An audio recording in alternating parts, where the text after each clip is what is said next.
Hey, Mika, you got those divorce papers my lawyer sent, right? Make sure you get them to the courthouse as soon as possible. Got it? Yeah, I got it, Jaden. Do you want me to shoot you a text when I turn them in, or what? Come on, Mika. How badly do you want to stay in contact with me? We're through. We're never getting back together. Good grief, would you get over yourself? I was just wondering if you wanted me to let you know when we were officially divorced or not. Listen up, Mika. I'm just about to leave on a relaxing, romantic, luxurious spa vacation with my beloved Samantha. A message from you ruining the mood of our celebratory vacation is the last thing I want. Do I make myself clear? Okay, I'll take that as a no, loud and clear. I'm glad you're finally starting to understand me. And just so we're perfectly clear, let me say it one more time. We are through. So don't bother trying to get back together with me. Now that I'm rid of you, I'll finally be free to enjoy life with Samantha. I no longer have any room for you in my life at all. None, zilch, nada. Got it? You're such a narcissistic clown. Do you honestly think that after all you've put me through, I'd actually be interested in getting back together with you? Looks like I hit a little too close to home. Ugh, whatever. This is how we say goodbye then, I guess. Yep, goodbye and good riddance.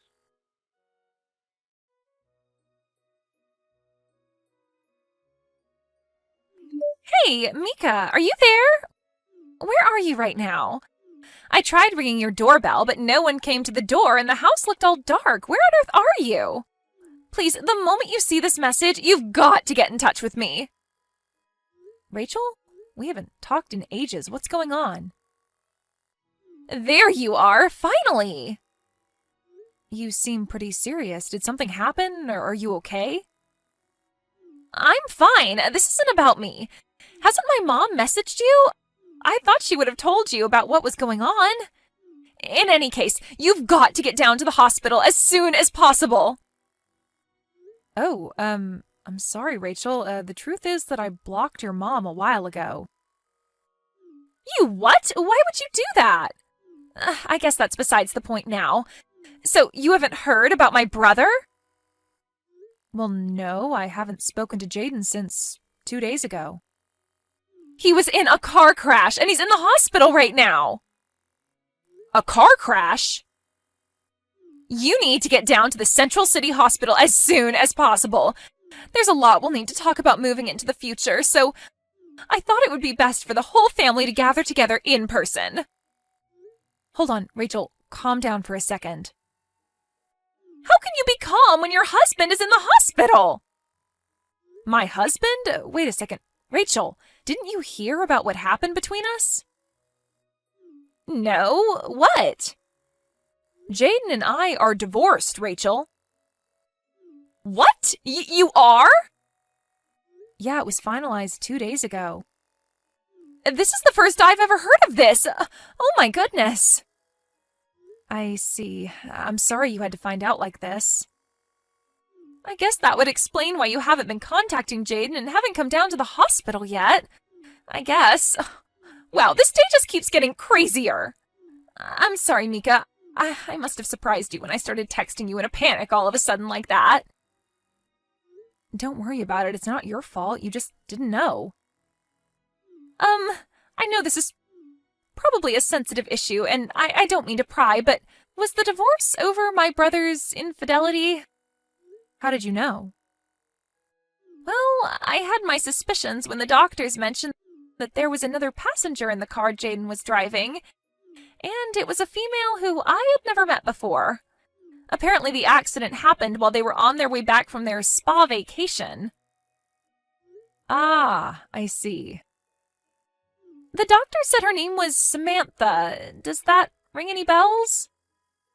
Well, I suppose there's no point in hiding it anymore. Yes, Samantha is the woman whom Jane was cheating on me with. I see. I am terribly sorry for the way my brother treated you. I already told you, Rachel, you don't have anything to apologize for. You didn't do anything wrong. Okay, well, I guess that does explain a lot of things then. Gotcha. I don't know much of the details of the accident at this point, so I'll message you again sometime later after we talk to the police. For now, I can tell you that the doctors say that his injuries aren't life-threatening. I don't know exactly how things are going to go from here on out, but there might be some times when I need to get a hold of you. Is that okay?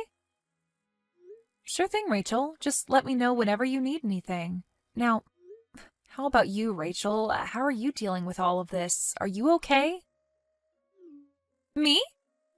Yes, you. I know that neither Jaden nor your mother have treated you very well over the years, and that's just from the things I've heard and seen from Jaden. I can't imagine what they were like when I wasn't around. Well, I suppose that's to be expected. I'm only her stepdaughter, and ever since my dad died, she started treating me differently than before. I'm not sure what the extent of Jaden's injuries are, but do you think they might try to force all the work of taking care of Jaden and his mistress onto you? I'm just asking out of concern for you, Rachel. I don't know. Your brother and I are divorced now, so it may not be my place to say this, but remember, there's absolutely no need for you to bear the burden all by yourself, Rachel. You take care of yourself, you hear me? Thanks, Mika. I'll do that.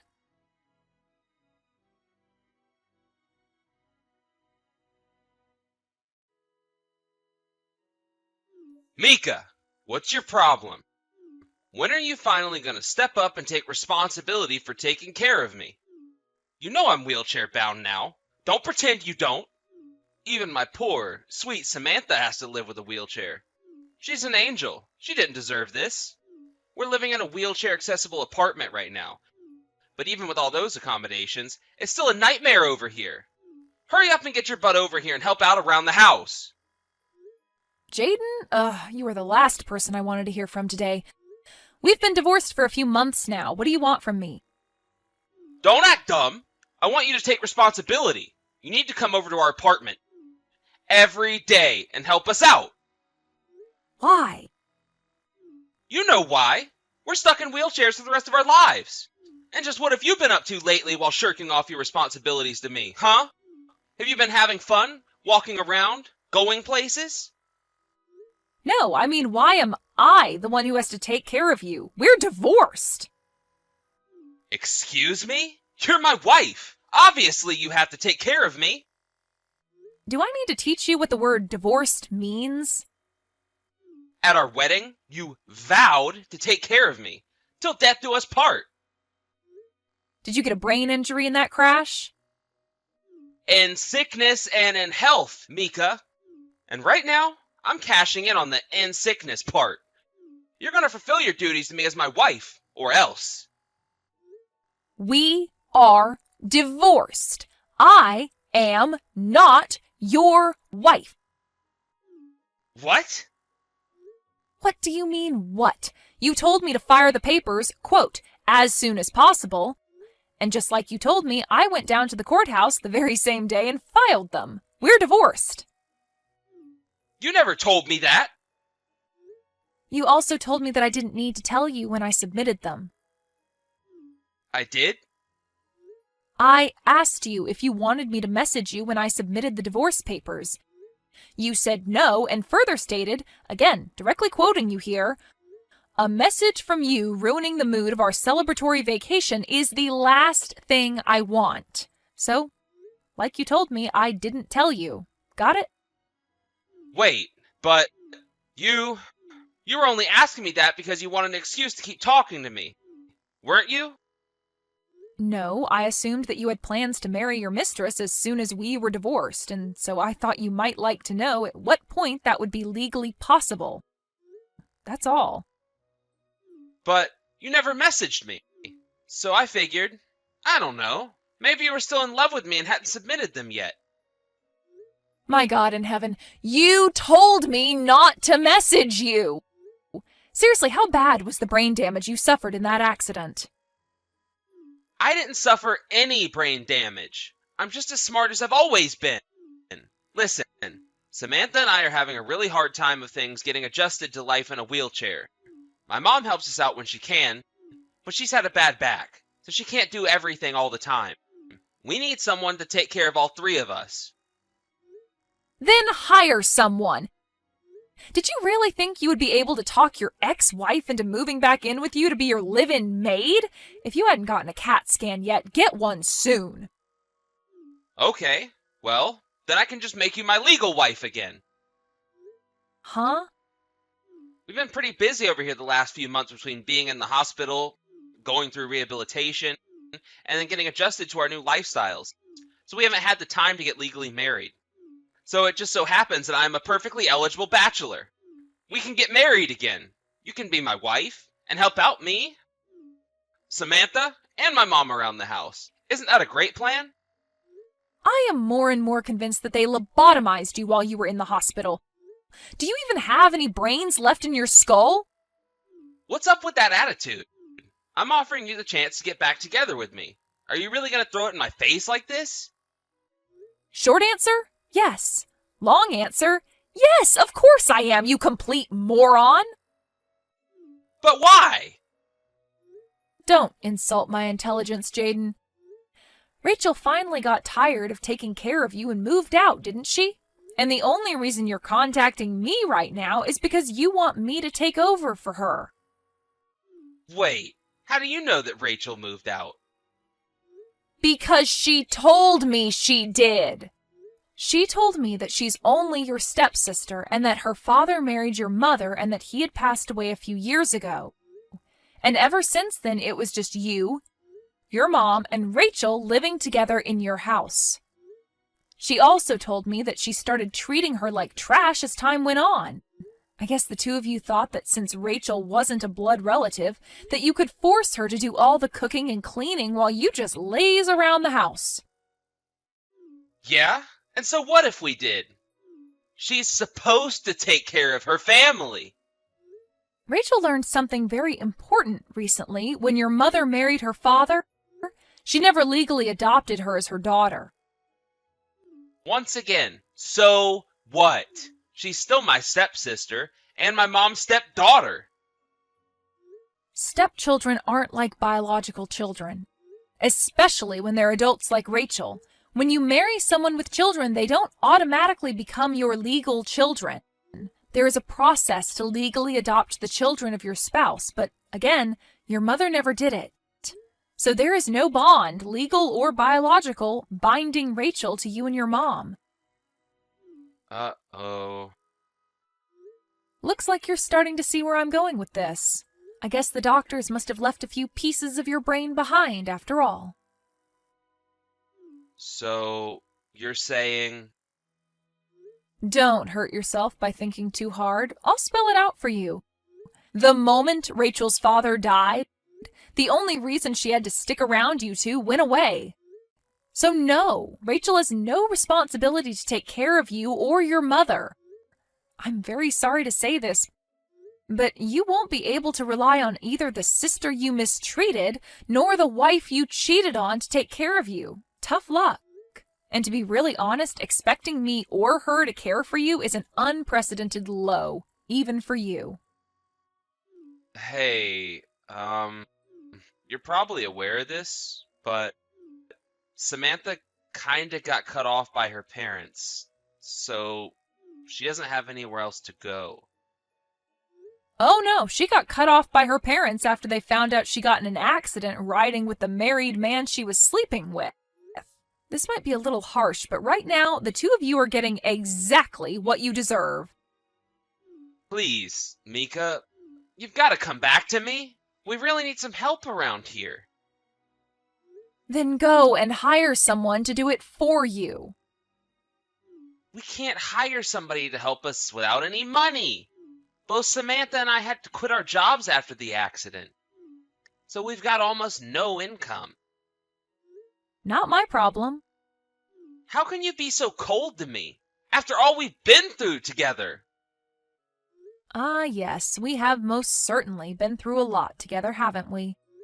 I remember it all so clearly, from our first date to your proposal, to our wedding and honeymoon, and then finally the day I found out you were sleeping with another woman. And if this had happened before that last one, I probably would have stuck with you, for better or for worse.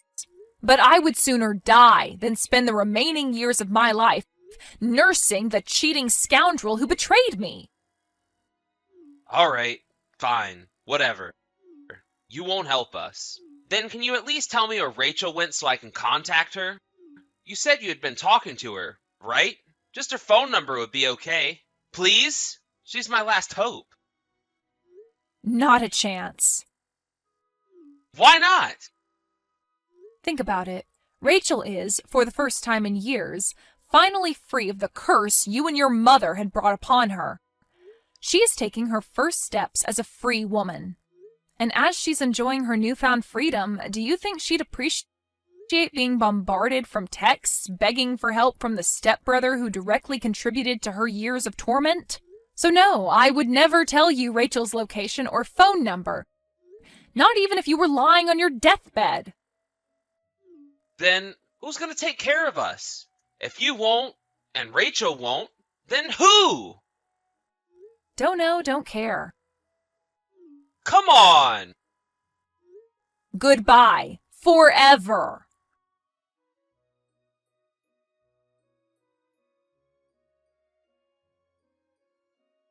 Jaden didn't know when to give up, so I blocked his number after that. And just to be safe, I went out and got a new phone number the next day. Since I also moved apartments since then, I think it's safe to say I don't need to worry about the three of them bothering me anymore. I'll also still keep in touch with Rachel. She gets updates on what Jaden is up to through a friend of hers. Apparently, after getting married to Samantha, an acquaintance of theirs was decent enough to hire them on as disabled hires in the same company they used to work at. So it seems that they should be able to make ends meet, if only barely. However, their personalities always were, well, atrocious. And once word got around about the circumstances behind them ending up in a wheelchair, everyone's opinions of them managed to get even worse than they already were. Despite the cold treatment by their old colleagues, they need their jobs so desperately that they can't quit. So, they have no choice but to bear with the constant jeers and scorn they face every single day they show up at the office.